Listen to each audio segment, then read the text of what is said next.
नमस्ते बच्चों। आज हम मियाँ नसीरुद्दीन, जो कि शब्द चित्र हम हशमत नामक संग्रह से लिया गया है, वो पढ़ने जा रहे हैं। इसमें खानदानी नानबाई मियाँ नसीरुद्दीन के व्यक्तित्व, रुचियों और स्वभाव का शब्द चित्र खींचा गया है। मियाँ नसीरुद्दीन अपने मसीहाई अंदाज से रोटी पकाने की कला और उसमें अपने खानदानी महारत को बताते हैं।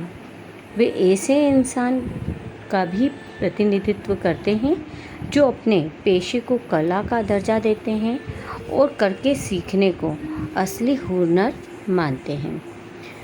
तो हम पढ़ना शुरू करते हैं। संस्मरण, जो कि शब्द चित्र से खींचा गया है। मियाँ नसीरुद्दीन साहब वो उस दिन अपन मटिया महल की तरफ से न गुजर जाते तो राजनीति, साहित्य और कला के हजारों हजार मसीहों के धूम धड़के में नानबाइयों के मसीहा मियाँ नसीरुद्दीन को कैसे तो पहचानते और कैसे उठाते। लुफ्त उनके मसीही अंदाज का हुआ यह कि हम एक दोपहरी जामा मस्जिद के आड़े पड़े मटिया महल के गड़ैया मोहल्ले की ओर निकल गए। एक निहायत मामूली अंधेरी सी दुकान पर पटापट आटे का ढेर सनते देख ठिठके।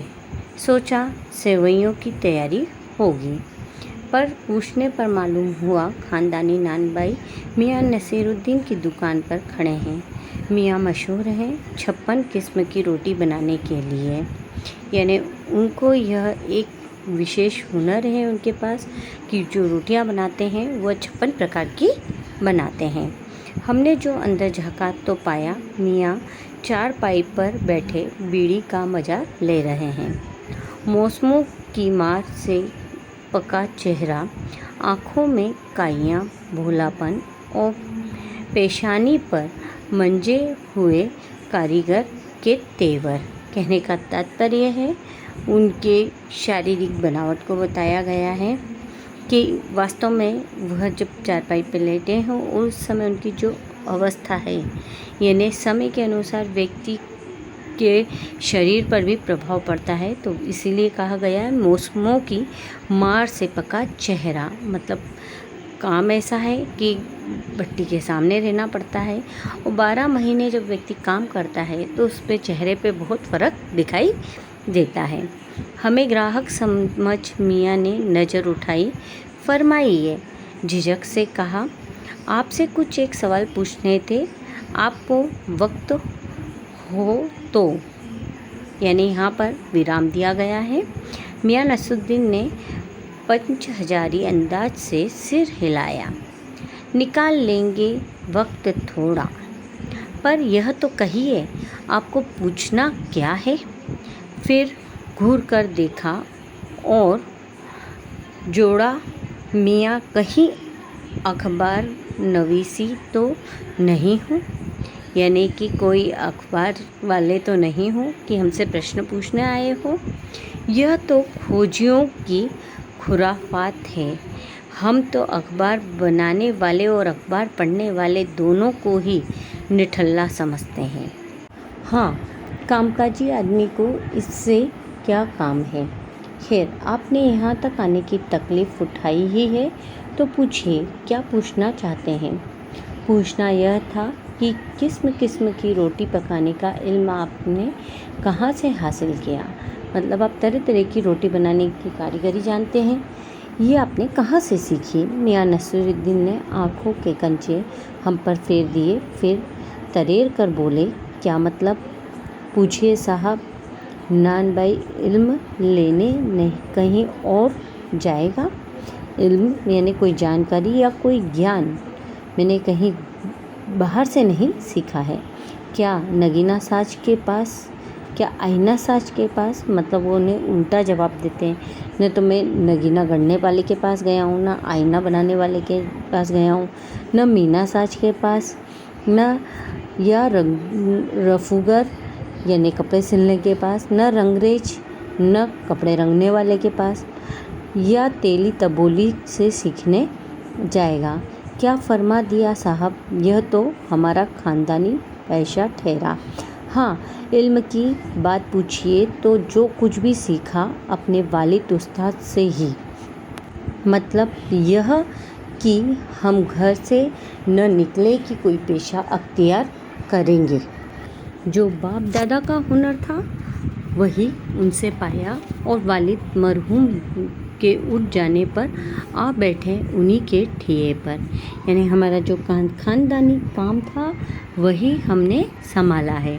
आपके वालिद मियाँ नसीरुद्दीन की आंखें लम्हा भर को किसी भट्टी में गुम हो गई। लगा गहरी सोच में है, फिर सिर हिलाया। क्या आंखों के आगे चेहरा जिंदा हो गया। हाँ, हमारे वालिद साहिब मशहूर थे मियाँ बरकत शाही नानबाई गड़ैया वाले के नाम से, और उनके वालिद यानी कि हमारे दादा साहिब थे आला नानबाई मियाँ कल्लन। आपको इन दोनों में से किसी किसी की भी कोई नसीहत याद हो? नसीहत काहे कि मियाँ काम करने से आता है, नसीहतों से नहीं। कहने का मतलब यह है कि किसी की कितनी बात सुनो लेकिन काम आप नहीं जब तक सीख सकते जब तक कि अपने हाथ से करके नहीं देखते। बजा फरमाया है, हम यह तो बताइए कि जब आप इस काम पर लगे तो वालिद साहिब ने सीख के तौर पर कुछ तो कहा होगा। नसीरुद्दीन साहिब ने जल्दी 2-3 कश खींचे, फिर गला साफ किया और बड़े अंदाज में बोले, अगर आपको कुछ कहलवाना ही है तो बताएं, धीरे देते हैं। आप जानो, जब बच्चा उस्ताद के यहाँ पढ़ने बैठता है तो उस्ताद कहता है कह अलिफ, बच्चा कहता है अलिफ। कह बे, बच्चा कहता है बे। कह जीम, बच्चा कहता है जीम। इस बीच उस्ताद जोर का एक हाथ सिर पर धरता है और शागिर्द चुपचाप परवान करता है। समझे साहिब, एक तो पढ़ाई ऐसी और दूसरी बात बीच में छोड़। सामने से गुजरते मीर साहिब को आवाज़ दे डाली, कहो मियाँ मीर साहिब, सुबह न आना हुआ पर क्यों? मीर साहिब ने सिर हिलाया, मियाँ अभी लौट के आते हैं तो बतावेंगे। आप दूसरी पढ़ाई की बाबत कुछ कह रहे थे न? इस बार मियाँ नसीरुद्दीन ने यूँ सिर हिलाया कि सुकरात हो। हाँ, एक दूसरी पढ़ाई भी होती है।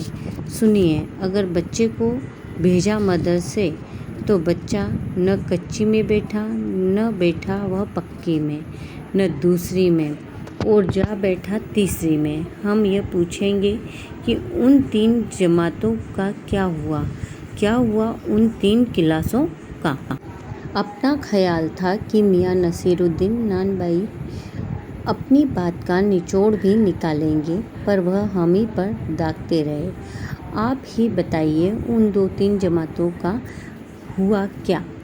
यह बात मेरी समझ के तो बाहर है। इस बार शाही नानबाई मियाँ कल्लन के पोते अपने बचे कुचे दांतों से खिलखिला के हंस दिए। मतलब मेरा क्या साफ न था?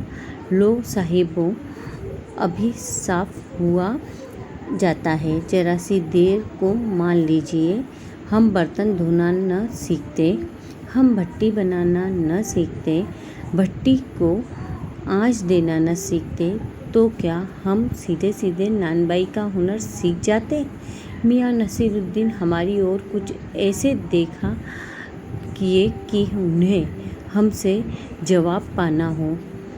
फिर बड़े ही मज़े अंदाज में कहा, कहने का मतलब साहिब, यह भी तालीम भी बड़ी चीज़ होती है। सिर हिलाया, हे साहिब, माना?